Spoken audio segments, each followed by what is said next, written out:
Hi, everyone. I'm really glad to be back here. The last time I came, I talked about the Congo, particularly looking at how women earn their living and how livelihoods get corrupted by war. And today I want to continue some of those themes. I'm going to talk a little bit more about Sierra Leone this time than I did last, but I'll also be mentioning some examples from the Congo. And it was really Cynthia Enloe, whose name you all probably know, who alerted me to the necessity of basing one's work in concrete case studies. Really a kind of check on overgeneralizing anything one might be tempted to say or find. So I really want to thank you for this warm welcome. I want to start with the question of violence. For those of you who have looked at Carol's edited book, Women and Wars, you know that she begins with a conceptual framework that looks at the meaning of gender. And since I totally agree with everything she's written there, I don't want to repeat what she has said. And instead, I'd like to start with a meditation on violence and what violence means, which is where I myself started when writing this book. And I want to then take the concept of structural violence, which I'll explain to you, and trace it through the violence of production and the violence of reproduction. And then I'd like to use case study, particularly of Sierra Leone, to sort of demonstrate what I mean by all of those concepts. I have a purpose in doing this, and that is I did that work in the 1990s, the late 1990s, supported by the Ford Foundation. We had the conference in Dakar for the women from West Africa, which was quite successful. It was a bilingual conference in French and English. And then we decided to look beyond the war at the aftermath, and Ford gave us a lot of money to go to do a conference in South Africa, which in fact was trilingual, so we had the Lusophone countries represented as well. When I was asked to relook at that work more than a decade later, it seemed to me that a lot of the analysis was still stuck on the question of sexual violence against women. And there was a lot more case study, there was a lot more specifics on how actually wars were treating women, but conceptually, there had not been a lot of advance, it seemed to me, when I looked at the literature.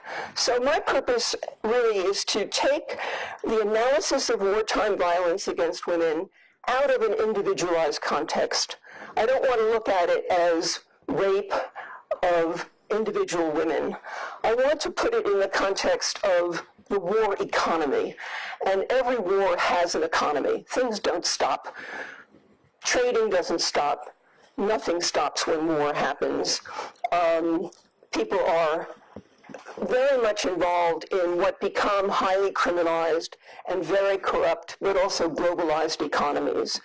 And in the two wars that I've been looking at in Sierra Leone and the Congo, where minerals played such an important role, both in raising money and in corrupting the local economy, you could see the reaction of transnational corporations, mining companies in Canada, for example, moved into the eastern Congo, snapped up all kinds of mining privileges for a pittance.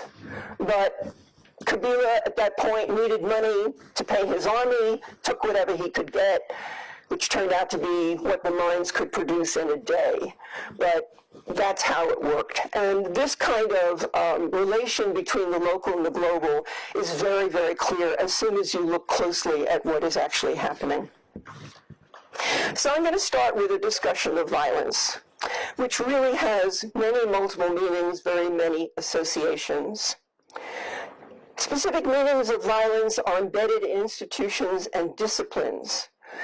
We know a lot recently about the criminal justice system, but one of the things we don't talk about very much is how the criminal justice system individualizes harm. It looks at it on an individual basis. It doesn't look at the social ramifications of the decisions that are taken within the criminal justice system. In psychology and sociology, you have a lot of studies of violent behavior, often contextualized within violent social structures, but still, this is one aspect of violence. Another is ethics and religion, which really look at whether violence is intentional or unintentional, and what is the moral response to unintentional violence as opposed to intentional violence. Anthropology has contributed a lot on the documentation, particularly of communal violence.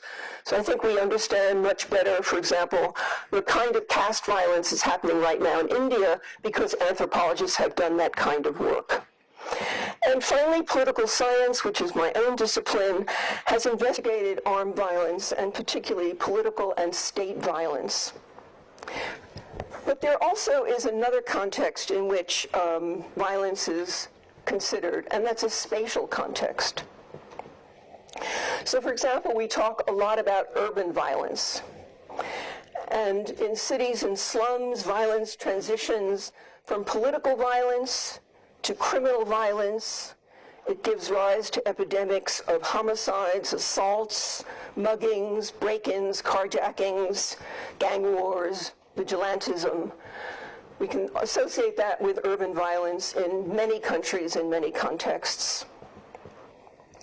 I think that victims of urban violence often hold the disaffected, unattached, and depoliticized youths responsible. And I think in Brazil we've seen a real vendetta against young people by the vigilantes as well as the police. We don't see very much analysis of the class system that created such a population of youth, why they are disadvantaged, why they join gangs or indeed enlist in armies. There is right now a movement for carceral reform and an organized movement against the tolerance of prison violence, which I think is a very important movement in the United States as well as elsewhere. And of course, you know that feminists have worked very hard to take so-called private family violence, domestic violence, or interpersonal violence out of the realm of the home and to put it into the public sphere, and to see how the state is in fact responsible for so-called private violence, that they cannot turn their back on it because it occurs within the family. There's also violence within the educational systems, that educators and also child protection services have argued against the violence of teachers, trying to outlaw corporal punishment in the schools. And they've also, as you well know, in this country, have organized against bullies and bullying in school, and the responsibilities that teachers and the school system has for that. There's finally workplace violence, and it's very interesting to try to Google workplace violence and find something other than one worker turning on another. This notion of the worker going postal and shooting other workers. It's very hard to find an analysis of this violence as systemic, as embedded in a system of production. I found a couple of articles from the apartheid period in South Africa, which looked at violence in the underground mines and analyzed it as, in fact, something that was perpetrated by the system of mining itself, of how those mines were organized. So that's another area of violence that I don't think is individual. I think it's definitely a systemic issue. I think that violence in wartime particularly wrenches intimate behavior out of personal spaces and forces it into the public arena, so that the spectacle of public rape, the spectacle of public shaming, the spectacle of male rape as well as female rape is something that is a shift of a spatial context. But I don't think that interpersonal violence really is the whole story of what happens in wartime. I don't think it's the whole story of the civilians' experience of war. I think there's a link between peacetime violence, I don't know about peacetime, that's why I'm putting it in quotation marks, during armed conflict, as well as what is actually happening when an army takes over an area. And so Nancy Shepherd-Hughes, whose work I admire greatly, working with Philippe Bourgois, has described it this way. Violence is structured to harness cultural notions of femininity, masculinity, procreation, and nurturance, and to put them into the service of state wars and mass murder, to fuel peacetime forms of domination that make the subordinate participate in their own socially imposed suffering. What I like so much about this analysis is the clear way that it ties one-on-one violence to structural violence. So let me turn now to my analysis of structural violence and explain what I mean by it. My purpose in reviewing the different manifestations of violence is to refocus the discussion from interpersonal violence to structural violence. Structural violence is the violence of institutionalized racism, sexism, political aggression, and poverty. I'm interested in the intersectionality of all of those oppressions and the multiple uses of violence in wartime, not only to physically attack and kill opponents, but also to impose violent regimes of production and reproduction. Armed conflict allows the use of violence to turn goods and services that would not normally be available on the market into commodities. For example, forced labor, sexual servitude, and illegally extracted or plundered mineral wealth, which you could not normally in a peacetime economy purchase, but which in wartime are freely available. So looking at the violence of armed conflict, what's really interesting is to think about how violence becomes a mode of production, how violence is a way of life for the people in extended conflicts. So Dan Hoffman, writing about the wars in Sierra Leone and Liberia, looks at violence in this way. He's thinking of the young men who cycle through the region's mines and battlefields as laborers. In this understanding of war as a mode of labor, one form of violence is easily substituted for another. The performance of violence can be traded on the market, particularly as war devalues labor. Hoffman uses spatial imagery to describe the need of young Sierra Leoneans searching for work to be ready to move at any moment, to displace themselves as opportunities arise. Violence was not intrinsic to the search for work, but the men were willing to exchange violence on the market. The volition to commit violent acts was fungible, substitutable. That same capacity for violence might as easily been called on for the labor in the diamond pits, or it could be labor tapping rubber, or it could be labor felling trees. These are three commodities that were traded during the war for guns.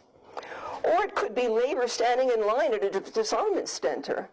It's still violence. You're trading your guns in, but it's still work, and you still get paid for the work that you do standing in line at a DDR. Laborers in a violent economy, these people were all qualitatively involved in similar kinds of searches for work and in finding similar opportunities for work. So this figure, this image might be familiar to some of you. It comes from the well-known famine in Ethiopia in 1983 to 85. And I'm showing it because there is currently a very devastating famine on the horizon in Ethiopia because of a serious drought. And because and I just read a Human Rights Watch report this morning on the way here about Oromia, where there is repression by the government and protests going on daily, and people being tortured and jailed. The UN estimates that the situation could result into 15 million suffering by famine, by the middle of this year. The commentators argue that widespread hunger contributes to the riots and killings, and that towns are being placed under martial law in response. and that these responses of the government are part of the ongoing political protest against government policy. And for me, this kind of killer of hunger is a silent killer, but it's linked to the overt murder of war and political protest, and responses of repressive governments to political protest are very clear. And for me, it's hunger is a manifestation of structural violence. When it comes to overt violence, it seems to me that the media give us battle cliches rather than the callousness and the brutality of occupation, or stories of the compromises and collaboration that populations must make with militias who occupy their homes and cities, towns. As a result, we hear less about so-called low-intensity wars, in which attacks are few and intermittent. We hear about the big battles, shock and awe. The insecurity of life in the new wars, the wars that are fueled by and funded by mining interests as well as sales of timber, etc., is really depreciated, even as the occupation and militarization of life may drag on for decades. We just don't hear about what is going on unless there is a military clash in which there are 1,000 deaths, and then suddenly it hits the headlines of the newspapers. So here's how Lema Gbowie, the Liberian Nobel Peace Prize winner, describes it. I had lived in fear for a long time. When the fighting stopped, the fear faded. When the war reignited, as it always did, the fear returned with greater force. I'd seen friends, whole families, wiped out, and never lost the awareness that I could be next. Rumors flew. These people were approaching. Those people were running. An attack could start any minute. Since no one knew details or even what to look for, one whisper was all it took for us to fall into a state of panic. I think you have to turn to that kind of a memoir to get a real sense of what it feels like to live in these conditions. Flight and repeated displacement are the realities of low-intensity conflict. In a 2008 survey of Eastern Congo, over 80% of respondents reported that they had been displaced at least once since 1993. On average, they had been displaced more than 3 times. In Congo, says Stacy White, writing for the Brookings Institution, the waves of violence have been so chronic over the years that they have created a culture of displacement that has touched nearly every inhabitant living in the eastern provinces of the Congo. At the end of 2013, about 3.3 million people remained forcibly displaced within the Great Lakes region. Of these, 82% were internally displaced, and 18% were refugees, meaning they had crossed an international frontier. Between 70 and 80% of internally displaced in the Congo live with host families, which is why it's so hard to count them. And only 20 to 30% actually enter any kind of a camp. And as you know, the idea of having the UN actually intervene with internally displaced peoples is a recent change in the law. They had only been concerned with refugees, people who had crossed international borders in the past. In some cases, the internally displaced flee for only short periods of time, either hiding in the bush or taking refuge in neighboring communities until violence or the threat of violence has passed. People try to stay close to home so they can monitor their lands, so they can track the local security situation, and they can return as soon as it is safe to do so.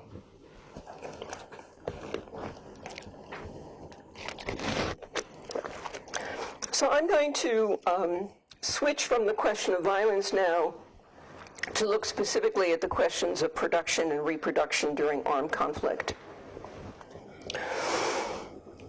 Violence affects the economy of production, by which I mean the production of economic goods and services. Violence also affects the ecology of reproduction, And I use the term here to mean far more than biological reproduction. Social reproduction encompasses the generational reproduction of workers, the regeneration of the capacity to work, and maintenance of workers on a daily basis, as well as the renewal of culture and society through community relations and the education of children. In other words, I'm trying to analyze violence on both ends of the spectrum, a macroeconomic analysis of violence against workers and a micro-political analysis of violence in social reproduction. What I'm reaching for is a synthesis of production and reproduction by pursuing this analysis of structural violence in the intensity of wartime conditions, when I think it really becomes clear, it really stands out for me. So let me start with the violence of production and the violence of corrupt economies. Violence corrupts the social relationships people enter into in order to produce and reproduce material life. In doing so, violence deforms prevailing relationships to economic goods and assets. Violence is available to legitimate businesses as well as illicit concerns as a resource. It's a factor of production. It supports distribution. It's a dynamic in competition. It makes the world go round. It is profitable, and that is really my bottom line when doing this study, is violence persists because it's so profitable. Violent economies provide a fast track to profit for legitimate businesses dealing in minerals, for example, gold and diamonds, as well as criminal organizations smuggling weapons, drugs, but also people. Violent economies also encompass all the shadowy combinations between legitimate and criminal commerce. And what happens in wartime is, under the cover of chaos, of conflict, that what is illegitimate at the source becomes legitimized on the international market, that those things merge into one another. I won't say seamlessly, but really undercover. You can't find out unless you do very serious research on tracking all these companies, which in fact the United Nations has done for Sierra Leone, but most especially for the Congo. Women, men, and children are caught in the transformation of their economies, and their daily lives are changed as a result. The wars in Congo and Sierra Leone militarized not only the production of minerals, but also the societies in which mineral wealth is produced. Militarized production is a kind of slave labor. It's work at gunpoint. It changes how wealth is produced and shared with workers. Instead of free labor, able to negotiate for a salary or payment, female and male workers in Sierra Leone in mines occupied by armed forces operated on what was called the two-pile system. One pile for the bosses and one pile for the worker. Compensation was completely unpredictable. Dan Hoffman says it was less dictated by the certainties of the labor market than by the capriciousness of the gods. This picture is complicated and blurred by the crossed roles of combatants and civilians. For example, the rebel group FDLR, which is composed of remnants of the notorious Rwandan Interahamwe or génocidaires, occupy parts of eastern Congo. They have settled there. They have intermarried with the local population. They work as day laborers. All the while, they have guns and intimidating locals. They're engaging in money-making activities. They're trafficking minerals and also cannabis, which is big money, especially into Rwanda, where it's illegal. When the National Army of the Congo, the FRDC, launches military operations against them, they simply disappear. They retreat to the forests, and they reemerge when the army has withdrawn. They never engage. So how do you separate out whether they're civilians, intermarried, leading a daily life, or whether in fact they're still combatants, which they identify themselves are. They still think of themselves as FDLR. So rebels of the United Front, the Revolutionary United Front, the RUF in Sierra Leone, financed their war by selling diamonds, which they extracted by forced labor. You've all heard about this, the blood diamonds of Sierra Leone.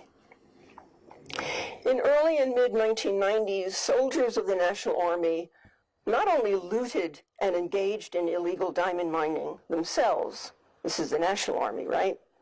They also killed civilians, they dressed up as rebels, they sold the arms, they sold guns from the National Armory, they sold them to the rebels. They coordinated their movements with rebel groups so as to minimize clashes and to maximize the exploitation of civilians. The leadership of RUF took credit for violence carried out by the National Army, while the National Army excused their rough treatment of civilians by pleading that they were really only trying to root out the rebels. So this kind of impunity on both sides, where people switched so often you couldn't follow them, makes the separation of civilians and soldiers very difficult. RUF used civilians throughout the conflict as a workforce. Thousands of women, men, and children were captured, abducted, and held as slaves for use as forced labor, mainly in diamond mining, but also for other tasks. They had to farm in order to feed the armies. They had to carry looted goods whenever a town was attacked. They had to also carry from one camp to another any weaponry and ammunition. And for those of you who are unfamiliar with Sierra Leone, I thought I would just give you a little pocket history. Commonly, women have worked in alluvial mining, which means surface mining, not underground, throughout West Africa, in Cameroon, Ghana, Guinea, Mali, Niger, as well as in Sierra Leone. And these are all places in which I found lots of articles about women in mining. You should know that about 50% of what we call artisanal mining, which is hand mining, is done by women in Africa. In some places, somewhat less, but in some places it can even be much higher, where it's really women's work. The British introduced the Sierra Leone alluvial diamond mining scheme in 1956 in order to regulate the rush and prevent illicit mining and smuggling. And if you want to read about this, you can read the Graham Greene book, The Heart of the Matter, or you can read Ian Smiley more recently about his work on the blood diamonds. Before the start of the Civil War in 1991, 250,000 people made a living in mining and quarrying, with direct and indirect employment accounting for 14% of the country's total labor force. The work was undoubtedly backbreaking, the conditions were unhealthy and dangerous, and the laborers, of course, were underpaid. There were struggles with security forces in diamond mining areas, and crime, violence, and disorder were common. And I must say that mines have a particularly bad reputation for being places of violence. Also noted in this period was a decline in women's status and frequent accusations of witchcraft, which is one way to depossess women of their goods and assets. However, in this period before the war, I found no mention of forced or unfree labor. This is something that was introduced by the Civil War in Sierra Leone. Not true in the Congo, which is another story altogether. Throughout the 1990s, conflict made mine work more improvisational and precarious, and remuneration for the work more unpredictable. Violence was ever present as soldiers and militia cycled through the mines with increasing frequency, alternating between work on the battlefield and in the pits as control of the mines changed hands. And this, of course, is the center of the struggle over land. Who would control these mines because they were so profitable? This meant that the man holding a gun to your head yesterday might be your co-worker tomorrow. More inexperienced artisans entered mine work temporarily, often working in exchange for food and basic medical care, or sex, selling whatever minerals they might find at very low prices to the patrons who supplied them with equipment and support. Notice in this figure, notice how heavily pregnant she is. There is no childcare at mine sites. Women often work with babies strapped to their backs, and of course they have to stop to breastfeed. And also, I wondered a lot what it means to stand in muddy water like that for hours and hours every day. And often women are not just up to their ankles, they're up to their waists in this muddy water. And I don't know what this does to them and to their reproductive systems. In this photo, I wanted to point out the laundry in the back here. Obviously, this was not done in this muddy stream. They must have found some clean water source. If you've ever carried heavy, wet laundry, you know how very difficult that is. But obviously, this is more of women's work at mine sites. So they're doing productive and reproductive work simultaneously. I must say that currently, artisanal mining is a major employer in Sierra Leone, and it is very much promoted by the United Nations, by the World Bank, as a hope for how to reestablish the economy there. So the estimation is that there are 200,000 men, women, and children in small-scale gold mining, and another 200 to 400,000 in diamond mining. I'd like to focus now on this question of violence and reproduction. So violence is a shortcut to regulating reproduction because it allows those in power to dictate the terms of social relations. In addition to destroying maternity services, thereby creating adverse circumstances for biological reproduction, armed conflict enables the use of women's reproductive labor to finance and prosecute conflicts. Rebel camps, for example, rely on women's services to supply meals, to administer the sick and wounded, and of course to provide sex. The impact of militarization on reproduction is absolutely dramatic. In Sierra Leone, with a pre-war population of 4.5 million, an estimated 75,000 people died and 100,000 were mutilated. The severing of limbs was widely used as a tool of terror and control, as well as a symbolic message to those who voted for the government of former President Kaba. I've never quite understood why 3-year-olds had their hands chopped off because they were voting.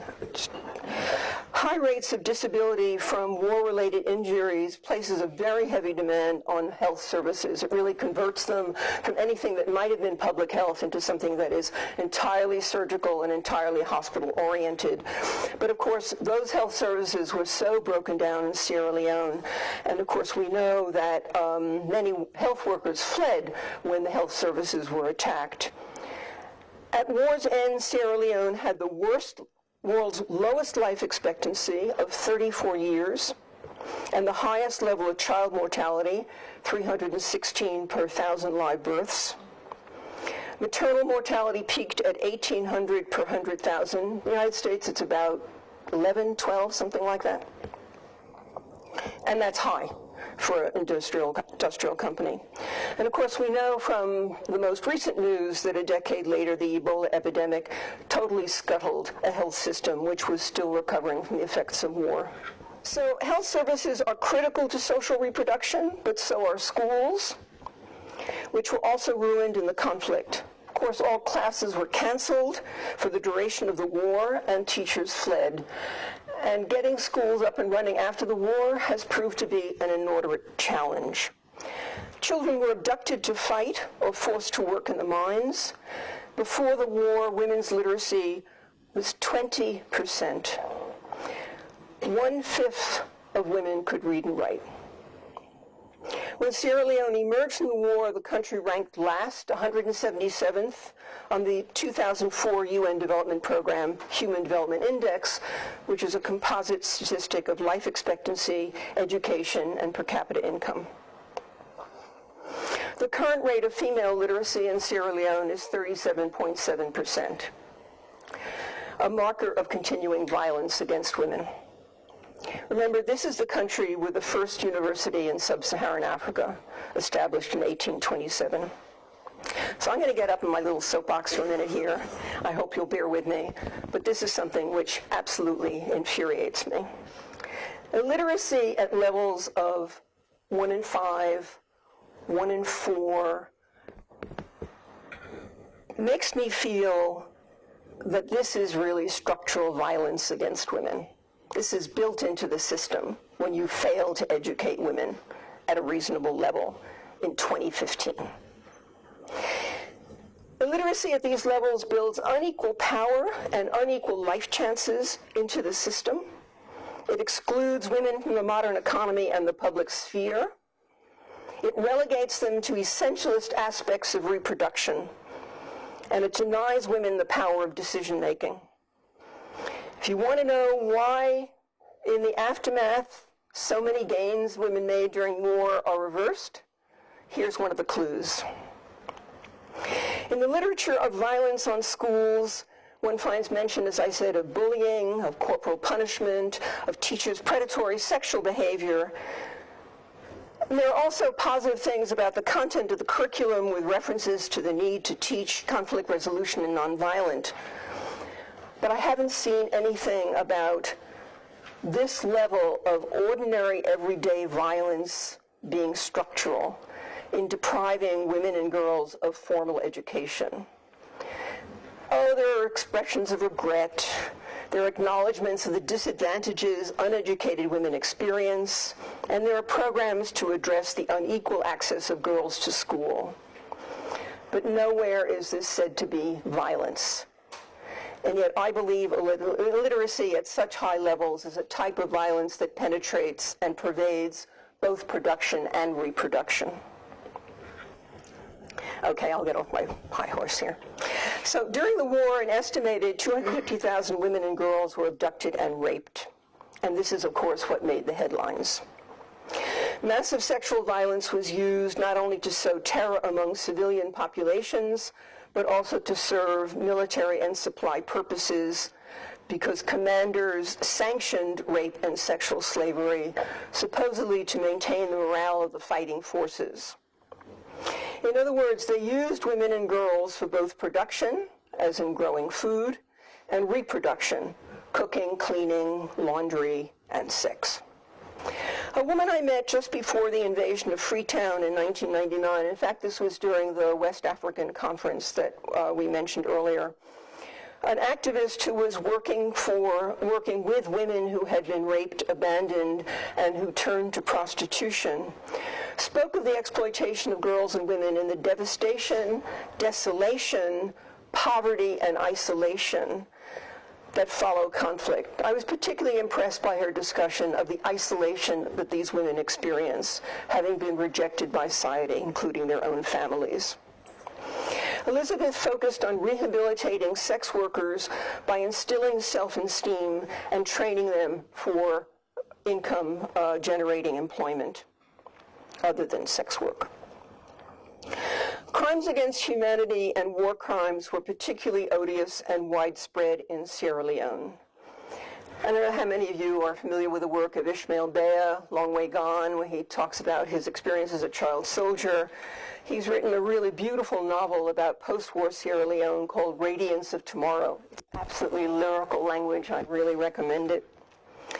He describes the return to the fictional village of Impiri, where this is set, of a man named Sila and his 2 children. Sila's right hand was missing, his arm cut off above the elbow. Hawa, his 9-year-old daughter, was missing her left arm. Mada, his son, just 8, was missing both, one cut above the elbow and the other below. Sila's family had been trailed by a 16-year-old who stepped forward to introduce himself to the elders. Sila and his children stopped smiling at being back in the village, their joy at returning extinguished when they looked at the boy, whom they remembered as Sergeant Cutlass. So he was in fact the child who had mutilated them. In terms of social reproduction in the sense of renewal of culture and society through community relations, rites, and rituals, the internal displacement of 2 million people from Sierra Leone, the exile of 500,000 refugees, a combined figure that represents half of the pre-war population, posed long-term problems of reintegration. Moving and emigration destroyed the extended family, It fragmented society. It really disrupted all the old structures. Deracination facilitated trafficking for both labor and sex work. Trafficking vividly illustrates for me the difficulty of separating production and reproduction. It's a locus where these two spheres seem to me to overlap. So I'd like to end with this. What strikes me in the description of production is how closely interwoven aspects of reproduction are. And similarly, conditions of reproduction affect production. So how war blends the lines between these two domains and what it means for post-war reconstruction is what really I want to focus on in this last part. And here's my lovely photo of a Sierra Leonean woman and her child. The traditional distinction between production and reproduction puts men in the workplace and women at home, and this comes back to all of Carol's discussion of gender. It assigns specific tasks to men in the public sphere and others to women in the private sphere. These customs are thought to be contingent upon culture, not political economy. Unlike biological determinants, however, they're not fixed. They're not unalterable. Under conditions of war, and also in my book I had to go back to the period of slavery to really understand what happened to women's status over the decades in Africa. So under conditions of war and slavery, this male-female, public-private binary completely breaks down. The tasks assigned to combatants and to slaves are not gender-specific. What women do and what men do is interchangeable. And it's regulated by the needs of the bosses, not by any notions of culture about what women ought to do and not do. When one looks at distinctions between production and reproduction through an economic lens in terms of work, it comes down to paid and unpaid labor. The revision of the gender division of labor is important because in post-war periods, issues of gender definitions appear repeatedly in connection with transitional justice. Are women to be treated solely as victims of war crimes? In other words, are they to be seen only in their reproductive roles? What about the productive work women did in wartime, which supported armies? Does this mean they were war criminals? What about the women who took up arms and fought? Yes, sometimes they were forced to do so, but not always. Lots of women joined out of real serious beliefs in what they were doing and the cause that they were espousing. Are they eligible for compensation as ex-combatants in disarmament, demobilization, and reintegration programs? If we take seriously the concept of structural violence, then judicial responses cannot be framed solely in terms of violations of individual human rights, or reparations for loss of personal property, or compensation for torture and sexual assault. Structural violence contains notions of social harm and social injury. It implicates structural arguments that acknowledge groups and encompasses economies of violence that are material as well as symbolic.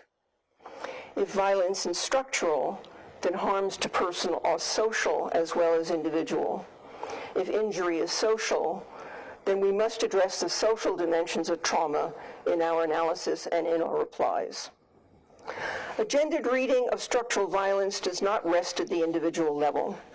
Crimes of mass violence, both the visible crimes of state repression and massacres, and the hidden crimes of infant deaths, slow starvation, disease, despair, and humiliation, are committed against communities. They interfere with public and private relationships, as well as social relations of production and reproduction. Narrow definitions of justice, says Rosalind Shaw, fail to engage what justice and reintegration mean to all war-affected groups. In Sierra Leone, the context was socioeconomic abjection and enduring structural violence. It was the decades of political corruption, economic freefall, massive unemployment, successions of institutional failure, extractive rural institutions, and social exclusion of youth. Shaw insists it's not enough to address only the violations committed during armed conflict itself. I would like to end there. Thank you.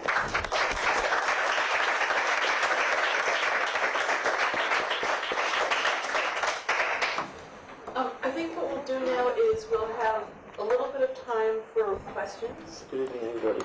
My name is Beck Thomas. I'm a very student of history, and you used structural violence to try to explain the context of the Civil War. But I wanted to ask how you would categorize an experience that has been suppressed for a while. During the Sierra Leone Civil War, the Nigerian contingent, which formed the bulk of the peacekeeping force under the auspices of Economies, were reportedly abusing not just women and girls, but also boys. But every attempt to bring that to light has been suppressed on both sides, on the part of the Sierra Leonean government and on the part of the Nigerian government. And the Sierra Leone government remains grateful because they also handed money to the government from the Nigerian side. So I wanted to ask, how would you situate that in your arguments and explanations of the type of violence women have gone through, concerning the fact that two states seemingly connived to suppress part of that trauma of women, girls, and boys during the Civil War? Mm-hmm. Do you want me to take one question at a time, or? To you. I would say for now, just 1 minute. Okay. So some of you may be following the news about Chad and the international peacekeeping force from the United Nations, which has been accused of sexual crimes against children in Chad on several occasions, not just one, but on several. And finally, Ban Ki-moon, as UN Secretary General, has come out with not just a statement of condemnation and the usual UN thing, which is to send the guys home when they're caught, but to start looking at the structure of how troops train, where they come from, what instructions are given in the field. And ECOMOG is slightly outside that because it isn't part of the United Nations. It's a regional force that was established in order to have Africans in control of their own situation. But I think that the same structural analysis that applies to UN peacekeepers really applies to this situation. And for me it is structural because it has to do with the command, and it has to do with what kind of structure of training, number one, number two, of impunity or accountable for their actions is actually set up by those in command. There are rules about this, after all, both at the United Nations and accepted internationally, which would cover Ecology. And they certainly can be enforced if there is a desire to do so. So, I mean, I haven't been involved very much in the UN resolutions like the 25, but I understand that there is a real movement that if there were more women involved in that training and in the organization of that command, and in fact more women units, that there might be less of this kind of violation going on. The meeting that we went to in Montreal, where I think we met, there was a woman peacekeeper there who had been part of trying to implement those new instructions to be given, and was describing how very difficult it was. That, you know, there's just tremendous opposition on the part of, I mean, think about how difficult it is to integrate women into the U.S. Army, where there's a much broader sense of women's participation than it would be in. Women have never been part of the National Army, although women have fought so much in rebel, but they're not seen part of the command structure or part of the ethos of changing the way that military commands work. So, I mean, for me, it's very much an issue because there is a structural solution to it, which has to do with both stereotypes of what women do and what men do, which appear in the organization of military command, but also in the structure of how these international forces are organized. One of the things that Ban Ki-moon has said is that there's been a tremendous shift in the UN peacekeeping forces from those that were purely the is paying for the forces, in other words, troops drawn from the Western countries, to the shift now where they're mostly coming from third world countries and are still being paid for by the West. And in fact, the amount of money these troops are paid is usually much higher than they would get. They were remaining in the armies of their national countries, and so there's a lot of incentive to go fight in these. But we also know that, for example, in Yugoslavia, the amount of corruption that was introduced during the Balkan Wars by the UN peacekeepers was just extraordinary, simply extraordinary. I mean, certainly nothing that's peculiar to Africa. This is something that is, again, another reason for seeing it as inherently structural.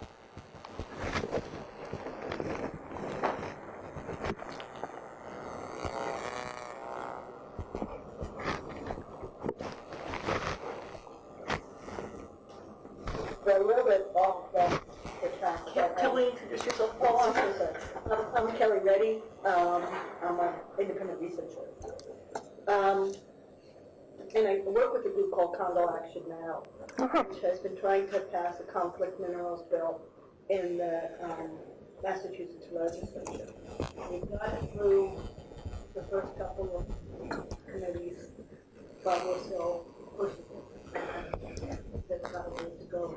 But I've seen some articles recently that made me wonder whether or not that was something that we should be focusing on. This is, the conflict minerals bill is based on a bill that was passed by by Congress federally, and Barney Frank sort of slipped in a clause, to that talks about the Congo and conflict. So we based the legislation on that. But I would love to hear your thoughts about what's going on in the Congo and whether or not that's important for us to do. So part of my preparation for this book that I've just written and sort of studying the issues gave me the opportunity to have a Fulbright in Canada, in Ottawa, with the Partnership Africa-Canada, with an NGO that did all the work on conflict diamonds in Sierra Leone, and who were, while I was there, working on trying to do something similar about conflict minerals in Congo. The Dodd-Frank legislation, at that point, it was just being implemented, and what was happening was that it was simply putting people out of work and creating absolute chaos in the Congolese artisanal communities, which earn their living by producing these minerals. Because companies said, oh, the U.S. is going to sanction us, we're going to have trouble, we'd better just pull out and we'll buy our minerals someplace else, like coltan, for example. There are other sources of coltan. Why go to the Congo?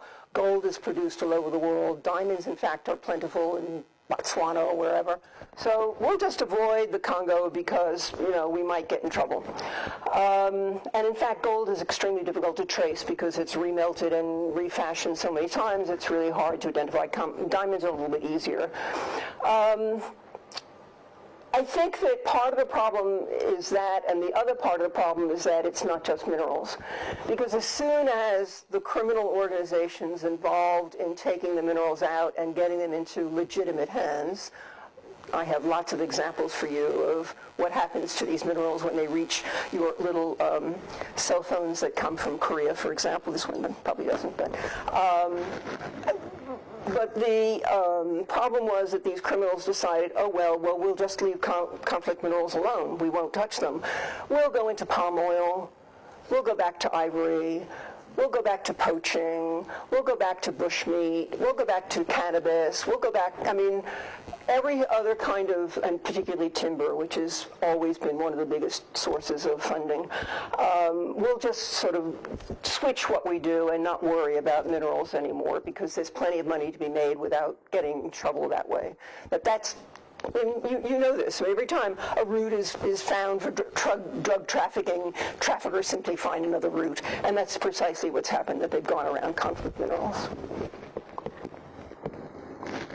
I think one of the things that has very much affected the artisan, even more than Frank, was Kabila's decision not to allow minerals to go to the book. He did that for a year and then rescinded it. And I have heard some very different things about what's been going on, that there's a number of mines that are now conflict-free, and that people are working, that the sort of shock, the original shock has been absorbed, and there is a flow of It's interesting that the Manufacturers Association of Tin Manufacturing, tin mining, have done tremendous work in making their supply lines known, regular, accounted for, tag everything from production to use, and making sure that it's conflict-free. But in other areas, it's been more difficult to do it. So coltan, tantalum, other minerals, it's been much harder. Sure.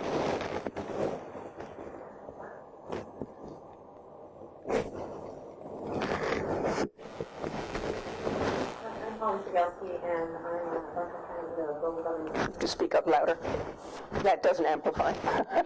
You will, yeah.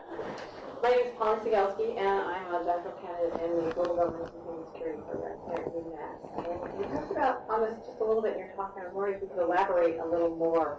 And looking at post-conflict and women's participation in peace negotiations, and I'm wondering if you get a sense that there is like almost an expiration date of when the proclamations that gender rights are going to happen and things are going to be better post-conflict, and that that we're going to have women at the table.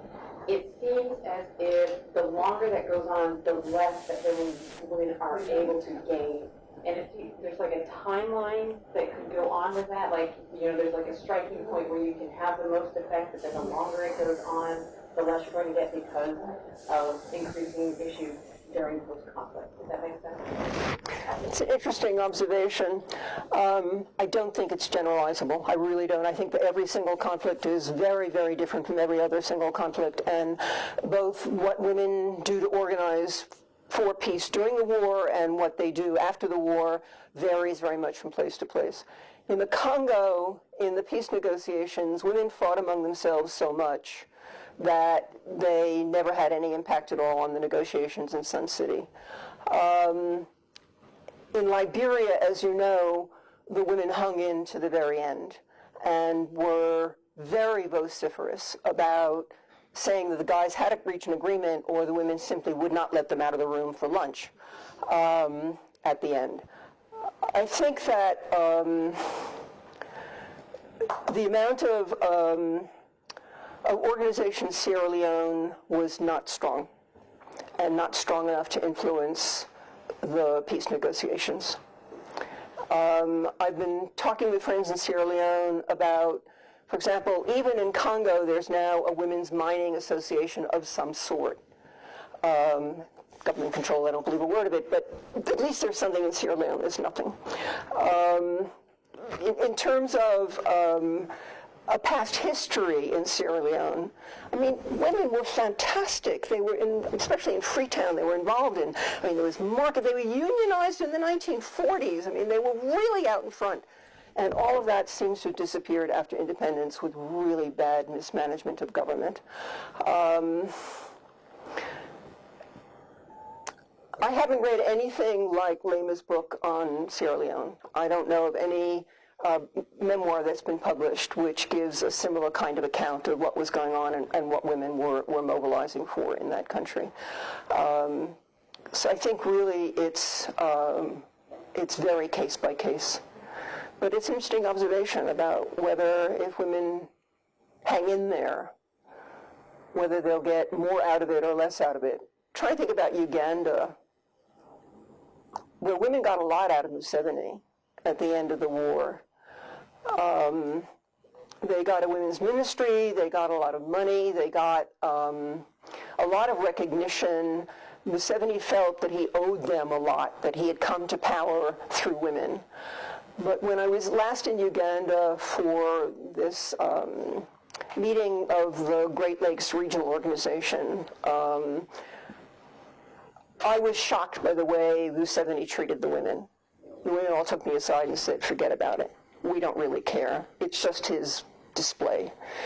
We got what we want behind the scenes. We got the money out of the German who was supporting this organization. We had our conferences. We have our demands on the table. Doesn't matter that he's putting on, I mean, he was really appalling. Liberata from Tanzania was the head of the conference that year, and he stopped the first day saying, no, I have to see her privately. So he canceled all the meetings. The next day he said, well, you can meet, but it has to be in private. Nobody else is allowed in. It was just unbelievable. Somebody from Sweden, one of the peacekeepers from Sweden was talking, and he cut her off and he said, you've gone over your 7 minutes, and I have a friend here from the war who wants to speak, and I want to give him 15. I mean, it's just this petty tyrant sort of taking charge. So, I mean, clearly they have not continued to profit at the same level that they did at first, but they've learned how to manage. So I don't know, it's a case-by-case story. So, forgive me, but has this time checked? Should we pause here? Yeah, we'll take a quick break. If you don't have food and need some, it's in the back. We should just try to reconvene again in about 5 minutes. I just want to say to students in the class.